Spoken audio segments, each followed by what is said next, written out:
one about the meetings that Wendy Sharman has Sure. been having in China. I know that both sides basically came out of those meetings saying that there were disagreements.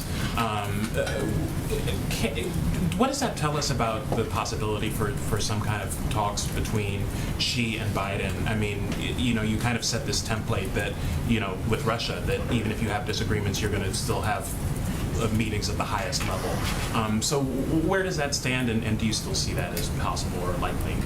Well, first let me say, broadly speaking, as it relates to diplomacy, that is how we feel. And it was important for Deputy Secretary Sherman to go to Beijing and have these meetings because we think it's important for us to say directly to the Chinese officials in private what we say in public. It's in our interest to be very clear to Beijing about where we stand and explain our concerns in detail. And our philosophy is that we should not avoid hard topics. And they are certainly a part of any discussion we have diplomatically. There are areas where we have concern. We're very straightforward about, whether it's the crackdown on Hong Kong, ongoing genocide and crimes against humanity in Xinjiang, abuses in Tibet, curtailing of media access.